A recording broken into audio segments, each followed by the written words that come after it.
think Israel delivered a very significant blow against Iran this morning, focusing predominantly on air defense systems, and as I understand it, mainly on the radars that Iran requires in order to control its air defenses. And I believe that either all or a large number of those radars were taken out, which effectively disables Iran's air defenses. That doesn't mean they can't be repaired and the radars replaced. Of course they can. But I think it does two things. Firstly, it opens up the potential opportunity for a follow-up strike in the coming days before the radars are repaired. And also it shows Iran its vulnerability because it was unable to stop a very significant attack. And the second range of targets were missile production sites. And of course, that not only disables to some extent, at least, Iran's capability to attack Israel, but also it reduces its possibilities of exporting missiles to Russia for use in Ukraine as well. Well, I think Iran is afraid. Before this strike took place, it was afraid of what was going to happen. And there were many people who expected far greater assaults against Iran, for example, against its nuclear capabilities and against its energy capabilities. But that didn't happen yet, anyway.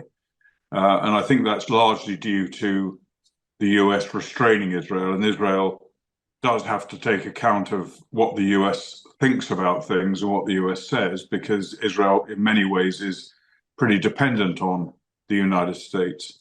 But that having been said, Iran is, I think, afraid of maybe even retaliating now. It may retaliate, but it's already effectively, there's been a statement by the regime saying that Israel didn't cross any red lines during this attack, suggesting that limited or no damage was done, which of course is not correct.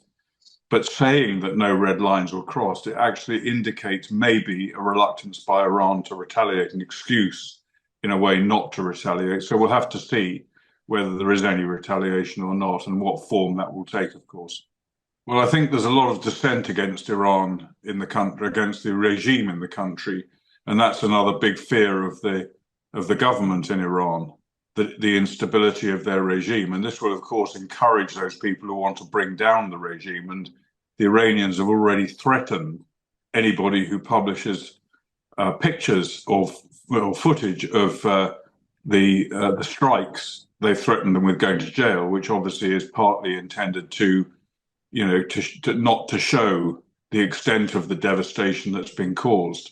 So I think that's indicative of Iran's fears.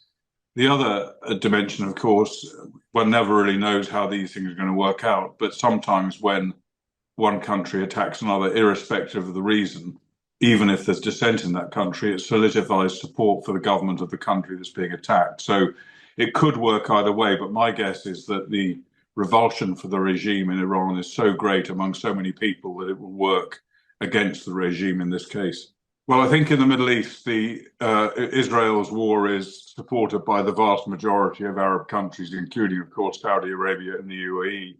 They want Israel to defeat Hamas and Hezbollah, and they want them to deal with the Iranian threat, which, of course, predominantly is a growing nuclear threat. Iran is on the cusp of becoming a nuclear power, and countries like Saudi and the UAE and other countries don't want that, and they support Israel in whatever damage it can do against it. We have had a statement from Saudi this morning saying that they condemn the attack, but that I don't think is what they really think. I think that's a kind of pro forma statement rather than anything else.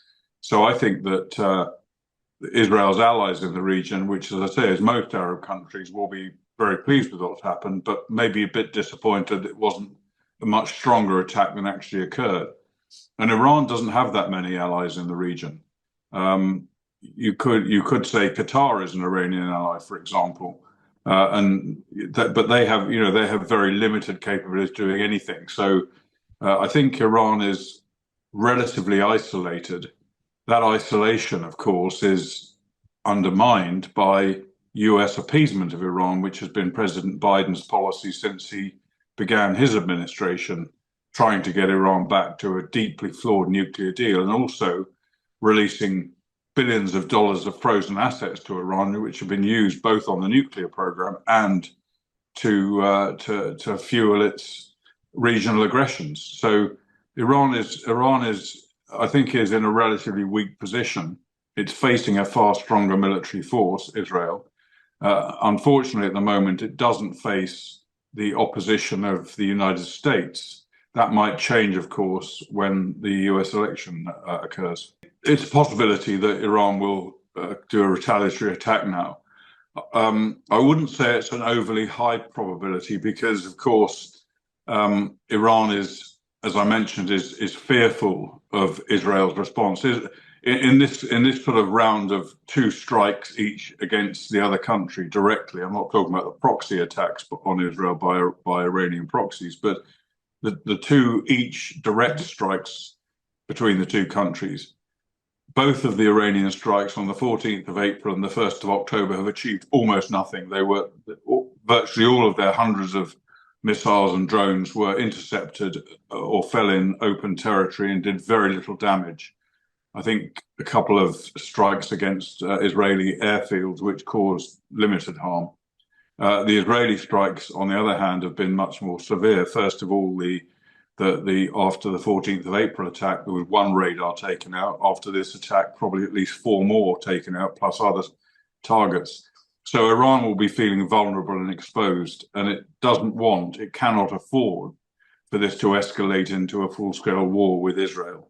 And so I think the likelihood is that the greater likelihood is we will not see any kind of significant retaliation directly against Israel. We might see other forms of retaliation, for example, terrorist attacks against Israeli diplomatic facilities around the world, potentially.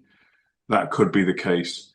But I think in the longer term, we're likely to see, whatever Iran does, we are likely to see much more significant attack by Israel against Iran. And I think Israel is biding its time until the election in the probable hope that Donald Trump wins the election and gives them a freer hand to be more decisive against Iran. So perhaps we may not see any further major exchange between the two countries until after January. But in a war, you can never predict what's going to happen. And even someone like Prime Minister Netanyahu probably doesn't know exactly what's going to happen. And he probably isn't the best place to know and to determine events. Well, we can't predict what Donald Trump's going to do and what his attitude is going to be. He's one of his, I think I would say one of his greatest strengths is unpredictability. But the reality is that restraining Israel is not the path to regional stability. It's the path to regional instability. The last thing that the region wants or needs, or the world for that matter, is a nuclear-armed Iran. Israel and the United States are the only countries really which can deal with that problem.